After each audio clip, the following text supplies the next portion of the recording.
Hello, I am your friend Mauricio Perez, sharing with you a liturgical nugget. More than a nugget, this time it's actually a true liturgical gem, because I will talk about the very beginning of the liturgical year. Yes, the very beginning. And of course you may think, and think right, that the liturgical year begins on the first Sunday in Advent. That is correct. But within that Sunday in Advent, there is a beginning that means a lot. You always have to pay attention to the entrance antiphons. Even though they are not read when there's an entrance song, it is worth always taking a look at what they say, and you can do that in your missalette. The entrance antiphon of the first Sunday in Advent says, "To you I lift up my soul, O my God. In you I have trusted. Let me not be put to shame, nor let my enemies exult over me, and let none who hope in you be put to shame." This is taken from Psalm 25, and these verses were chosen centuries ago very carefully for this purpose, to begin the first Sunday in Advent, to begin the liturgical year.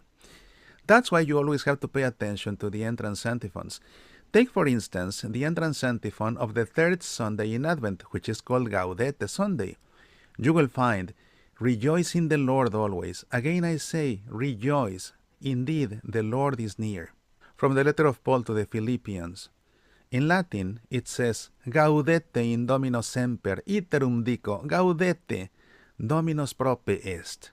This is why we call this Sunday Gaudete Sunday precisely. If we go back to the entrance antiphon of the first Sunday in Advent, we find, "To you I lift up my soul, O my God." When we read it in Latin, pay attention, it says, "Ad te levavi animam meam, Deus meum in te confidi, non erubescam, neque irrideant me nemici mei, et enim universi qui te expectant non confundetur." If you pay attention to the first sentence, it says, "Ad te levavi animam meam," which means, "To you I lift up my soul." Now, pay attention to the first letter of this entrance antiphon, because the first letter happens to be the very beginning of the liturgical year. The very first sound, the very first word the Catholic Church says in the liturgical year, and the word is ad.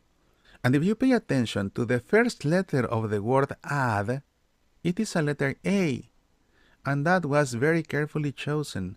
If we see this text in the Graduale Romanum, we see that the letter A is printed in a very big size.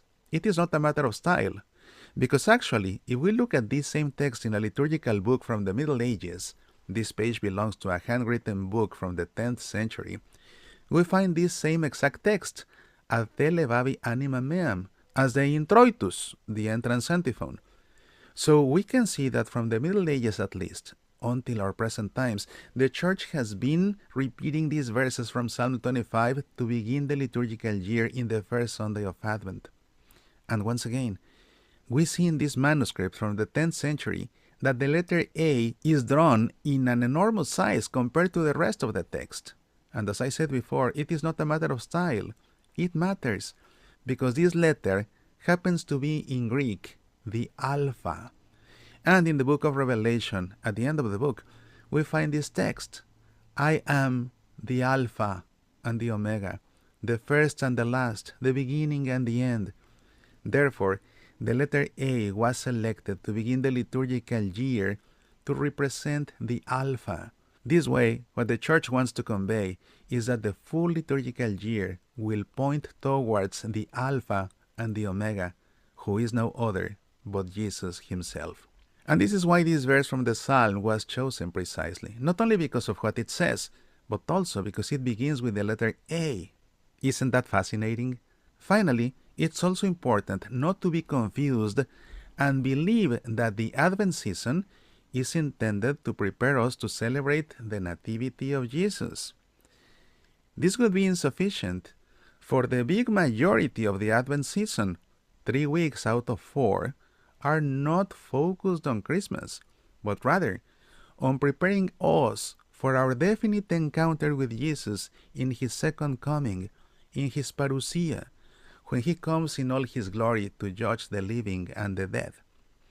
The readings and prayers in Mass and in the Liturgy of the Hours point in this direction. It will only be the last 7 days of Advent from December 17th through the 24th, that Advent does focus on our preparation to celebrate the Nativity of the Lord. Without a doubt, the more we learn about liturgy, the better we understand it, and in consequence, the closer our relationship with the Lord can become in Mass, because we can make of it a deeper experience of God. Until next time, be passionate about our faith.